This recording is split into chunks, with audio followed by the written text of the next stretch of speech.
मैं ये कहानी बार बार सुना चुका हूँ कि 1947 में जब तकसीम हुई तो मेरे घर के बाहर मेरे वालिद खड़े थे और एक रिक्शा आके, एक टांगा आके रुकता है जिसमें एक परिवार था, जिसमें दो नौजवान थे, उनकी बीवियां थी, एक बच्चा था। तो हमारे वालिद ने पूछा, आप कहाँ से आ रहे हैं? उन्होंने कहा, साहब हम फलानी फलानी जगह पाकिस्तान से आ रहे हैं। मेरे वालिद ने कहा, आप अंदर आ जाइए। आप कहाँ जाएंगे? उनके पास कोई जगह नहीं थी। वो हमारे साथ 8 साल रुके। और आपको मालूम है वो कौन परिवार था? कुलदीप नैयर साहब और जस्टिस राजेंद्र सचर। वो 1947 से 1956 तक हमारे साथ रहे। ये हिंदुस्तान का कल्चर है, ये हमारी सभ्यता है। नजीब जंग साहब, बहुत बहुत शुक्रिया आपका इस चर्चा में भाग लेने के लिए। सबसे पहले तो मैं आपसे यही समझना चाहती हूँ कि बंगाल के इस पूरे चुनाव के बाद आप जो मुस्लिम समुदाय है उसकी चिंताओं को किस तरह से देख रहे हैं? देखिए, ये चिंता मुसलमान समाज में आज से नहीं है, बल्कि कई साल से है। पिछले 10-12 साल से बहुत ज़्यादा चिंता है, क्योंकि जहाँ जहाँ चुनाव हुए हैं हमने देखा है कि एक आइसोलेशन की कोशिश की जाती है। अ, बंगाल में जो हुआ है वो तो खासकर एक चिंताजनक है। बंगाल में, आसाम में इसकी शुरुआत होती है एसआईआर से।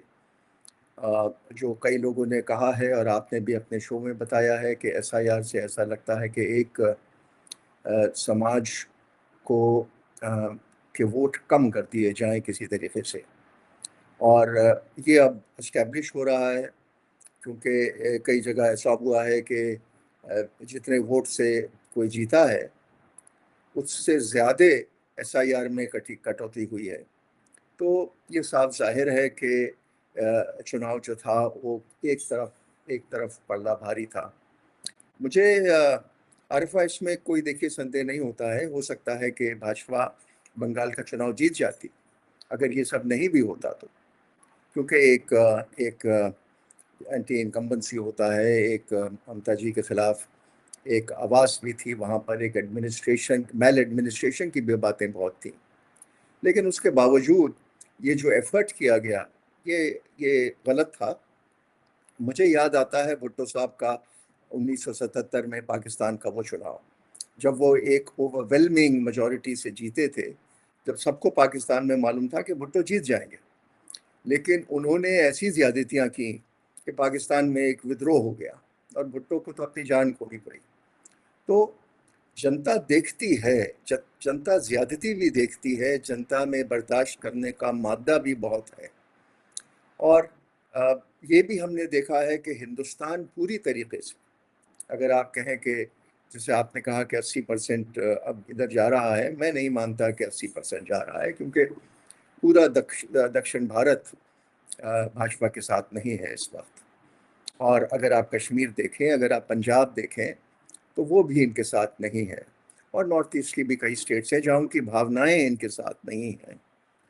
तो लेकिन ये सही है कि एक पोलराइजेशन का एक बड़ा अच्छा फॉर्मूला हमारी जो काउ बेल्ट है उसमें भाजपा को मिला हुआ है, कि अगर आप पोलराइजेशन करेंगे तो जो 80% हमारी आबादी है नॉन नॉन माइनॉरिटी की, उसका अगर 50% भी हम वोट ले लें तो हम चुनाव जीत जाते हैं। लेकिन अभी देखिएगा, आप हम जब बात कर रहे हैं और इस इंटरव्यू के नीचे आप देखिएगा कमेंट सेक्शन में बहुत सारे लोग आएंगे और कहेंगे कि देखिए ये दो लोग बात कर रहे हैं, एक तो पत्रकार हैं और दूसरी जो है लेफ्टिनेंट गवर्नर रह चुके हैं, ये कैसे एहसान फरामोश मुसलमान हैं? ये कह रहे हैं मुसलमानों के साथ ज्यादती होती है और खुद दो मुसलमान बातचीत कर रहे हैं। तो इस तरह के बहाने लगाकर ये बताने की कोशिश होती है कुछ लोगों को दिखाकर कि सब कुछ ठीक है मुसलमानों के साथ। और बीजेपी अब एक नया एक फॉर्मूला लेकर आई है। वो कहती है कि जो वेलफेयर स्कीम्स हैं, यानी कि राशन मिल रहा है, इसके अलावा सरकारी स्कीमों के तहत लोगों को घर मिलता है, या मान लेते हैं मुस्लिम इलाकों में सड़क बनी है, वो कहते हैं हमने तो कोई डिस्क्रिमिनेशन नहीं किया। बाकायदा उनके मंत्री ये कहते हैं कि हम वेलफेयर स्कीमें प्रधानमंत्री की योजना के तहत चल रही हैं, तो ये तो डिस्क्रिमिनेशन नहीं हुआ। मैं आपकी चैनल में एक मुसलमान की हैसियत से नहीं बैठा हूँ, और मैंने कभी बाहर बात एक मुसलमान की हैसियत से नहीं की है, नाम भले मेरा मुसलमान हो। मेरी जो नेशनैलिटी है वो यहाँ लिखी हुई है, और उस पर कोई संदेह या कोई शक नहीं कर सकता। किसी को अधिकार ही नहीं है कि मेरी नेशनलिज्म पे, मेरी पेट्रियाटिज्म पे शक करे। तो आपकी कमेंट्स की मुझे कतई परवाह नहीं है। मैं फैक्ट्स पे आपसे बात कर रहा हूँ। अगर आप मुसलमान न होती और कोई और होता तो भी मैं यही बातें कहता। इसमें कोई शक नहीं है कि प्रधानमंत्री जी की 2014 से लेके अभी तक जो पॉलिसीज आई हैं घर देने के, गैस सिलेंडर देने के, वो बेनिफिट्स सबको पहुंचे हैं, इसमें कोई शक नहीं है। और इसलिए कम से कम 2019 के चुनाव तक मुसलमान भी बहुत खुश था कि हमारे साथ कोई खास डिस्क्रिमिनेशन नहीं। लेकिन सवाल आपके पास चीज पहुंचने का नहीं होता, सवाल होता है कि आपसे क्या नफरत पैदा की जा रही है।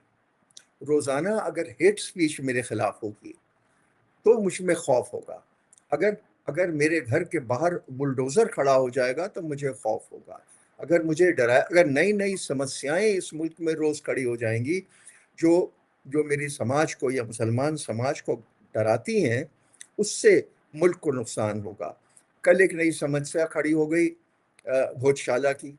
अब ये एक और बाबरी मस्जिद हमारे सामने खड़ी हो रही है। वहाँ अजमेर के खिलाफ, अजमेर शरीफ के खिलाफ किसी ने मुकदमा कर दिया, अब वो भी कोर्ट ने कहा है कि अब सुना जाए। तो ये जो सब चीज़ें हैं, इससे एक कम्युनिटी की कॉन्फिडेंस को धक्का लगता है और वो उचित नहीं है। मैं फिर हामिद अंसारी साहब की बात पे आता हूँ कि 20% अगर आपकी कम्युनिटी को, आपकी पॉपुलेशन को कॉन्फिडेंस नहीं होगा तो फिर मुल्क को चलने में बहुत दिक्कत होगी। ये हमारे हिंदू भाइयों को आह्वान करना है कि मुसलमान हमारे छोटे भाई हैं, क्रिश्चियन हमारे छोटे भाई हैं, सरदार बिरादरी हमारी है, ये हमसे अलग नहीं है। ये हमारा एक अंग है, जो गांधी जी कहते थे कि मेरी दो आंखें हैं, हिंदू और मुसलमान। तो वो चीज़ को हमें वापस करना पड़ेगा। मैं आपकी चैनल में एक मुसलमान की हैसियत से नहीं बैठा हूँ और मैंने कभी बाहर बात एक मुसलमान की हैसियत से नहीं की है, नाम भले मेरा मुसलमान हो। मेरी जो नेशनैलिटी है वो यहाँ लिखी हुई है और उस पर कोई संदेह या कोई शक नहीं कर सकता। किसी को अधिकार ही नहीं है कि मेरी नेशनलिज्म पे, मेरी पेट्रियोटिज्म पे शक करे। तो आपकी कमेंट्स की मुझे कतई परवाह नहीं है, मैं फैक्ट्स पे आपसे बात कर रहा हूँ। अगर आप मुसलमान न होती और कोई और होता तो भी मैं यही बातें कहता। इसमें कोई शक नहीं है कि प्रधानमंत्री जी की 2014 से लेके अभी तक जो पॉलिसीज आई हैं घर देने के, गैस सिलेंडर देने के, वो बेनिफिट्स सबको पहुंचे हैं, इसमें कोई शक नहीं है। और इसलिए कम से कम 2019 के चुनाव तक मुसलमान भी बहुत खुश था कि हमारे साथ कोई खास डिस्क्रिमिनेशन नहीं। लेकिन सवाल आपके पास चीज पहुंचने का नहीं होता, सवाल होता है कि आपसे क्या नफरत पैदा की जा रही है। रोजाना अगर हेट स्पीच मेरे खिलाफ होगी तो मुझ में खौफ होगा। अगर अगर मेरे घर के बाहर बुलडोजर खड़ा हो जाएगा तो मुझे खौफ होगा। अगर मुझे डराया, अगर नई नई समस्याएं इस मुल्क में रोज खड़ी हो जाएंगी जो जो मेरी समाज को या मुसलमान समाज को डराती हैं, उससे मुल्क को नुकसान होगा। कल एक नई समस्या खड़ी हो गई भोजशाला की। अब ये एक और बाबरी मस्जिद हमारे सामने खड़ी हो रही है। वहाँ अजमेर के खिलाफ, अजमेर शरीफ के खिलाफ किसी ने मुकदमा कर दिया, अब वो भी कोर्ट ने कहा है कि अब सुना जाए। तो ये जो सब चीज़ें हैं, इससे एक कम्युनिटी की कॉन्फिडेंस को धक्का लगता है और वो उचित नहीं है। मैं फिर हामिद अंसारी साहब की बात पे आता हूँ कि 20% अगर आपकी कम्युनिटी को, आपकी पॉपुलेशन को कॉन्फिडेंस नहीं होगा तो फिर मुल्क को चलने में बहुत दिक्कत होगी। ये हमारे हिंदू भाइयों को आह्वान करना है कि मुसलमान हमारे छोटे भाई हैं, क्रिश्चियन हमारे छोटे भाई हैं, सरदार बिरादरी हमारी है, ये हमसे अलग नहीं है। ये हमारा एक अंग है, जो गांधी जी कहते थे कि मेरी दो आंखें हैं, हिंदू और मुसलमान। तो वो चीज़ को हमें वापस करना पड़ेगा। मैं आरिफा आपको कोट करता हूँ, मैं कई जगह बताता हूँ। बाबा बुल्ले शाह का एक कथन है कि अ, खेलूंगी होरी कह बिस्मिल्लाह, खेलूंगी होली कह बिस्मिल्लाह, नाम नबी की रतन चढ़ी, बूंद पड़ी अल्लाह अल्लाह। ये हिंदुस्तान है, ये हम में कभी फर्क नहीं था। अब ये फर्क अगर आप पैदा कर देंगे तो कब तक चलेगा? 20 साल चल सकता है, 25 साल चल सकता है, लेकिन हमारी सभ्यता जो 6,000 साल 7,000 साल पुरानी है, जब हम साथ रहे हैं, तो एक पार्टीशन का ब्लेम लेके हम एक दूसरे को हमेशा के लिए तोड़ नहीं सकते। हमें एक साथ रहना है और यही एक फॉर्मूला है हिंदुस्तान को आगे बढ़ने के लिए। अगर हम दुनिया की आर्थिक दृष्टि देख रहे हैं, अगर हमें उससे जूझना है, अगर हमें हिंदुस्तान की प्रगति करनी है, तो आपको और मुझको और सबको ये भूलना पड़ेगा कि आपका बैकग्राउंड क्या है। हमको सबको साथ लेके चलना पड़ेगा। नजीब जंग साहब, अगला सवाल यहाँ पे ये पैदा होता है कि अभी हम बात कर रहे थे एसआईआर की, आप कह रहे थे कि अगर फ़र्क ना भी पैदा किया जाए तो भी डर लगता है कि बुलडोज़र खड़े हैं या कुछ और हो सकता है। यहाँ मैं आपको मालूम होगा, अपने दर्शकों को ये बताना चाहती हूँ कि पश्चिम बंगाल सरकार ने बाकायदा आधिकारिक रूप से ये कहा है कि जिन लोगों के नाम एसआईआर के ज़रिए डिलीट कर दिए गए हैं, उनको सरकारी स्कीमों से महरूम रखा जाएगा। वो लोग तमाम तरह की सरकारी स्कीमें, चाहे वो राशन हो या बाकी कुछ हो, वो ये फैसला आना अभी डिटेल्ड इसका वर्जन देखना बाकी है, लेकिन कम से कम ये कहा जा रहा है कि सरकार की जो वेलफेयर स्कीम्स हैं, जिसके लिए अभी कस्में खाते थे ये लोग कि हम कोई फ़र्क नहीं करते, एसआईआर में जिन लोगों के नाम डिलीट किए गए हैं उनको इससे महरूम रखा जाएगा। ये अपने आप में बेहद चिंताजनक और एक ऐसा मामला बन सकता है जिससे लाखों नहीं बल्कि करोड़ों की तादाद में लोग प्रभावित होंगे, क्योंकि अभी पश्चिम बंगाल कह रहा है, दूसरे राज्य भी कहेंगे, हमने असम में भी देखा है। और दूसरी एक बड़ी चिंता जो खासकर पश्चिम बंगाल के मुसलमानों में, चूंकि मैं कई बार इस चुनाव के दौरान गई हूँ और चुनाव से पहले जो उनकी चिंता थी, वो तमाम उनके डर सच साबित हो रहे हैं कि क्या उनको डिटेंशन कैंप्स में भेजा जाएगा जैसे असम में हो चुका है। ऐसा नहीं है कि भारत के किसी हिस्से में इसको लेकर एक्सपेरिमेंट प्रयोग नहीं किया गया है, ये उनकी चिंता है। अब सरकार खुद कह रही है कि वेलफेयर स्कीम्स हम नहीं देंगे। ऐसे में मैं आपसे ये जानना चाहती हूँ, एक ऐसे व्यक्ति के तौर पर जो एक बहुत मशहूर एडमिनिस्ट्रेटर रहा है, कि वो गरीब मुसलमान जिनके नाम कट गए हैं, जिनको अब सरकारी स्कीम से बाहर रखा जा रहा है या जिनके ऊपर खतरा मंडरा रहा है कि उनको डिटेंशन सेंटर भेजा जा सकता है, उनके पास ऑप्शंस क्या हैं? और आगे बढ़ने से पहले एक अदना सी गुजारिश कि आप मेंबर बनिए मेरे चैनल का आरफा खानम शेरवानी। अगर आप मेंबर बनते हैं, आपके समर्थन से आप मेरा हाथ मजबूत करेंगे, इतना मजबूत कि मैं सत्ता का कॉलर पकड़ के सवाल पूछ सकूंगी और जो हमारे समुदाय में हाशिए के जो तबके हैं उनकी आवाज़ उठा सकूंगी। आप यकीन जानिए, आपका एक छोटा सा सहयोग मेरे लिए इतना बड़ा होगा जिसके लिए आप अंदाज़ा भी नहीं लगा सकते। देखिए आरिफा, जो वहाँ पहली पहली बार नंदीग्राम में जीतने के बाद अधिकारी साहब ने कहा कि मैं सिर्फ एक विशेष के लिए काम करूंगा, और कल भी कोई तिवारी साहब थे या कौन, उन्होंने भी कहा कि इन्होंने मुझे वोट नहीं किया, मैं इनके लिए काम नहीं करूंगा। ये कॉन्स्टिट्यूशन के खिलाफ है। अ, अधिकारी साहब को वो देखना चाहिए कि उन्होंने क्या ओथ लिया था जब वो मुख्यमंत्री का पद ले रहे थे। जब उन्होंने स्वेरिंग इन की थी तो उनका क्या ओथ था to the constitution of India, और कॉन्स्टिट्यूशन क्या कहता है। और जो हमारा प्रियम्बल है आरफा, उसका आखिरी शब्द ये है फ्रेटर्निटी। फ्रेटर्निटी इसको आप कैसे डिस्क्राइब करेंगे? बंधुत्व, जो हिंदी में उसको बंधुत्व सबको कहते हैं। साथ, इट इज बंधुत्व बियॉन्ड कहते हैं, सेकुलरिज्म। जी हाँ, बंधुत्व और इट इज भाईचारा। it is much beyond secularism. It includes everyone, and therefore अगर ये चीफ मिनिस्टर साहब या एमएलए साहब ये बात कर रहे हैं तो ये गैर कॉन्स्टिट्यूशनल है। और जाहिर है कि ये फिर उसी खेल पे आ गए हैं कि हम पोलराइज करके अपनी समाज को रखें और एक समाज को खौफ पैदा कर दें कि ये दूसरी समाज जो है ये गैर नेशनल है वगैरह वगैरह, और आप हमको वोट करते रहिए, हमसे आप बचे रहेंगे। ये एक अजीब समस्या हिंदुस्तान में इन्होंने पैदा कर दी है कि 80% लोगों के बीच में खौफ पैदा किया जा रहा है 20% लोगों से। ये सिर्फ इसी मुल्क में है और कहीं नहीं। तो हमको तो लोगों को साथ लेके चलना है, ना कि जिस दिन आप ओथ ले रहे हो उस दिन लोगों में भय पैदा कर रहे हैं। ये आसाम में भी हुआ। आसाम में चीफ मिनिस्टर साहब ने तो बंदूक दिखा दी थी, अगर आपको ख्याल हो। आसाम में जो डिलिमिटेशन हुआ, उन्होंने ऐसी डिलिमिटेशन किया कि वो 25 सीटों में मुसलमान जीत गए, बाकी सीट में आप हार गए।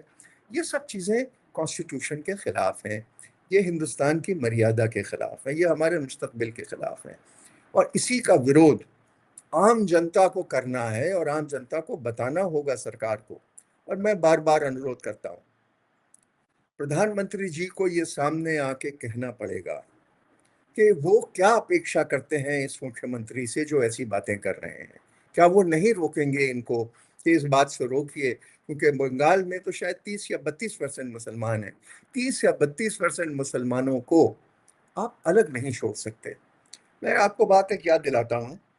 आज नहीं, मेरा ख्याल ये है 1970 की बात है। एक आईपीएस ऑफिसर थे बंगाल में, आयन रशीद खान साहब। बड़े टैलेंटेड आदमी थे, उन्होंने एक फिल्म बनाई द सेवंथ मैन।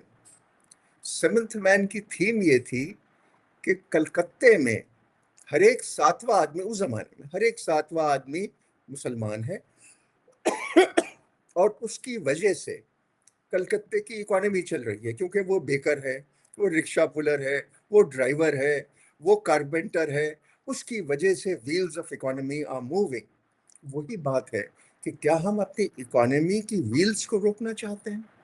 क्या हम एक कम्युनिटी में इतनी दहशत पैदा करना चाहते हैं जो शायद मोसेस ने फील की थी जब वो फेरो से लड़ाई कर रहे थे, यहूदियों फेरो से लड़ाई कर रहे थे? ये तो वो टाइम नहीं है।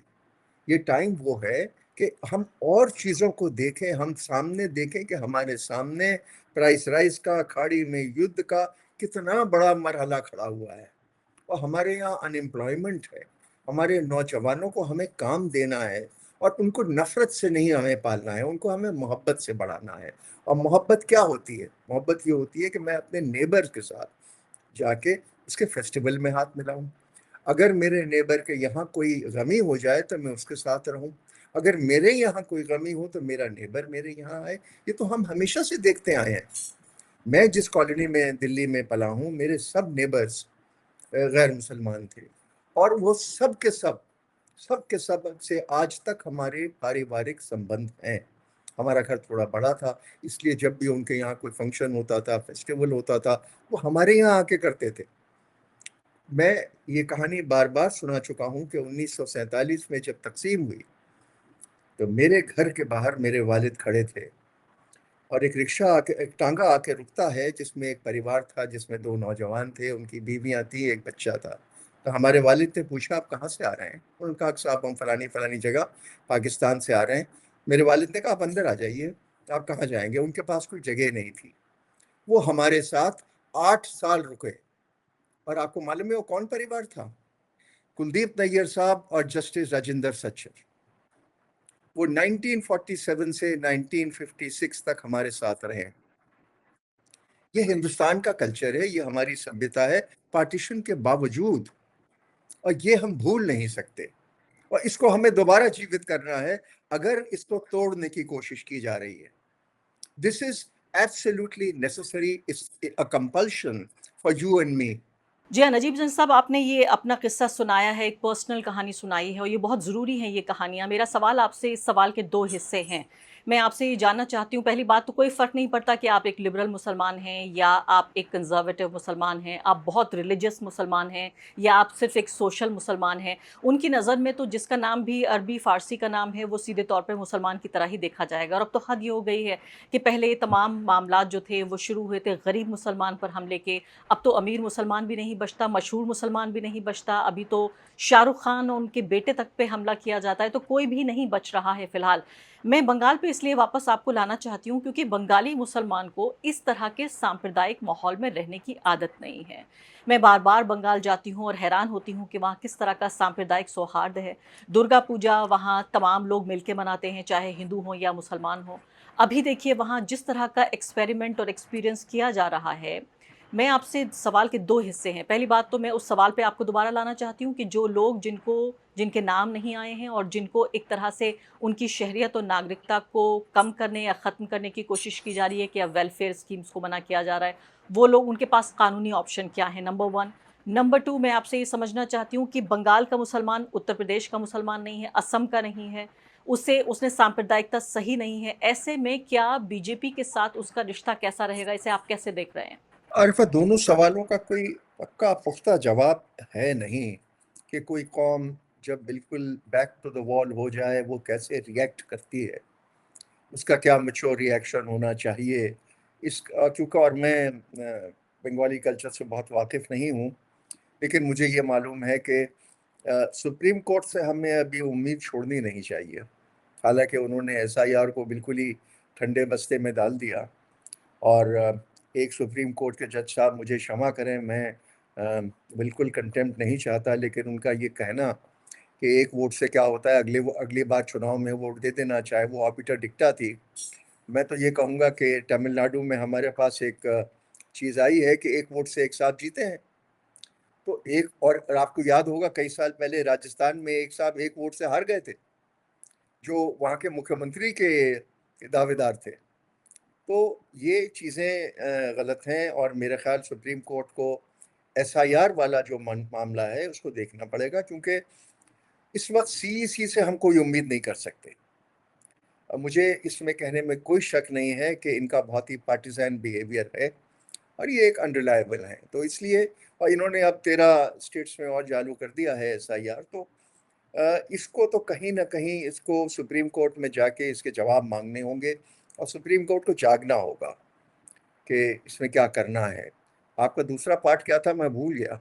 मैं ये पूछना चाह रही थी आपसे कि जो बंगाल के मुसलमान हैं, उन्हें आदत नहीं है सांप्रदायिक माहौल में जीने की। मैं देख चुकी हूँ, चाहे वो सामाजिक स्तर पर आप देखें, काफ़ी उनके बीच एक सौहार्द, एक हार्मनी है हिंदू, मुसलमान, सिख, ईसाई के बीच। और सरकार भी पिछले 15 साल से ममता बनर्जी की सरकार थी, जिसमें 12 साल नरेंद्र मोदी के शासनकाल के भी रहे हैं। ऐसे में वहाँ कमोबेश देखिए, सांप्रदायिकता तो हर सरकार में है, कांग्रेस पार्टी भी सांप्रदायिक रही है एक वक्त या दूसरे वक्त में, लेकिन कम से कम निशाने पर मुस्लिम समुदाय को नहीं लिया गया। वहाँ हर तरह की स्कीमें थी, मदरसे के टीचर्स को तनख्वाह दी जाती थी, इमामों को तनख्वाह दी जाती थी। और अगर ये सब ना भी होता तब भी उनको निशाने पर लेकर, और उनके घर पे बुलडोजर्स नहीं चल रहे थे। मुसलमान अपनी ज़िंदगी, जो ही गरीब है तो गरीब की ज़िंदगी जी रहा है, मिडिल क्लास है तो मिडिल क्लास की ज़िंदगी जी रहा है, आराम से जी रहा था ये मुसलमान। तो ये, और बंगाली मुसलमान के बारे में कहा जाता है कि वो सप्रेशन सह नहीं पाता। तो ऐसे में आप किस तरह का टकराव देख पा रहे हैं? मेरा ये मानना है आरिफा के भाईचारे के अलावा और कोई रास्ता है नहीं। ये पहल मुसलमानों को कंटिन्यू रखनी चाहिए, और रखनी पड़ेगी, चाहे दुर्गा पूजा हो चाहे और हो, कि उसमें शामिल हों, एक बड़ी संख्या में शामिल हों, और ये साबित करें कि ये दौर एक टेम्पररी दौर है जो भी निकल रहा है। एक बात और मैं आपसे कहूँगा, मुसलमानों के बारे में एक खौफ पैदा किया गया है कि हमको मालूम नहीं है क्या चीज़, ये घर में तलवार रखते हैं, ये घर में डंडा रखते हैं, ये हमारे खिलाफ हैं, ये क्या है, चीज़ क्या है। तो ये जो मिस्टीक है, इसको हमें दूर करना है। मैं बार बार कहता हूँ जितने मुस्लिम लीडर्स हैं कि अपने मस्जिदों के दरवाजे खोल दीजिए, सबको बुलाइए मस्जिद के अंदर, सबको कहिए कि हमारे साथ रोज़ा इफ्तार कीजिए, सबको कहिए कि मगरिब के वक्त आके बैठिए हमारे साथ और हमसे बातचीत करिए। इसको एक चौपाल समझिए। हमारे सिख भाइयों ने किया है, अच्छी अच्छी जगहों पे मंदिर खुल जाते हैं, चर्चेस खुल जाती हैं। तो ये जो मिस्टीक है कि मस्जिद में क्या होता है, ये टेररिस्ट पाल रहे हैं या नहीं पाल रहे हैं, ये जो संदेह है, इसको दूर करना हमारी जिम्मेदारी है। ये मुस्लिम लीडरशिप जो बंगाल में है, उसको आगे आना पड़ेगा, और उसको सांप्रदायिकता के खिलाफ बोलना होगा। अपने हिंदू भाइयों को कन्विंस करना पड़ेगा कि हम कहाँ खड़े हैं, हमारा कल्चर वही है, हमारी ज़बान वही है, हमारा खाना वही है, हमारा लिबास वही है। देखिए केरला में क्या होता है, केरला में उनकी ज़बान वही है, उनका खाना वही है। केरला में सांप्रदायिकता बहुत कम है। नॉर्थ इंडिया में सांप्रदायिकता थोड़ी ज़्यादा होती है, क्योंकि मुस्लिम्स एक तरह से अपने आप को अलग बना दिया है, उनके लिबास में, टोपी में। इनसे भी मैं बार बार कहता हूँ कि इसको मिस्टेक को ख़त्म कीजिए, अपने मदरसे खोल दीजिए, मदरसे में हिंदी पढ़ाइए, मैथमेटिक्स पढ़ाइए, और सब बच्चों को लाइए कि ये हम क्या करना चाहते हैं और हमारी कल्पना क्या है एक नए भारत के लिए, एक विकसित भारत के लिए। ये ओनस मुसलमानों पे भी है, हमारी लीडरशिप पे भी है, क्योंकि लीडरशिप जो है वो भी सिर्फ मुस्लिम वोट बटोरना चाहती। तो ये तो बाइनरी ऐसी हो गई कि मेरे को मुसलमान वोट दे दो, आप हिंदू वोट ले लो। तो जो आसाम में आपने देखा है वो होगा कि 25 सीटें लेके बैठ जाइए और बाकी आपको कुछ नहीं मिलेगा। तो कमिंग बैक टू दैट, हालांकि बंगाल में मैं आज भी कहता हूं कि शायद ममता जी हार जाती, लेकिन इसमें कोई शक नहीं है कि एसआईआर में ज्यादती हुई है, और उस ज्यादती को आज की भरपाई करना तो मुश्किल है। 5 साल तो ये कुछ नहीं होगा। इक्का दुक्का केसेस में सुप्रीम कोर्ट आपके पक्ष में शायद जजमेंट भी दे दे। जो कुछ केसेस सामने आ रहे हैं कि वोटिंग स्लो हो गई थी, या देर में आ गई थी, या टीएमसी के वर्कर्स को बूथ से निकाल दिया था। लेकिन बाय एंड लार्ज, जब 100 सीटों का 150 सीटों का फर्क है, तो कुछ नहीं हो सकता। उसमें तो हमें दिल जीतना पड़ेगा। लेकिन भाजपा का दिल आप नहीं जीत सकते, वहां के लोगों का दिल जीत सकते हैं। उन लोगों को आप बता सकते हैं कि आप कहाँ खड़े हैं।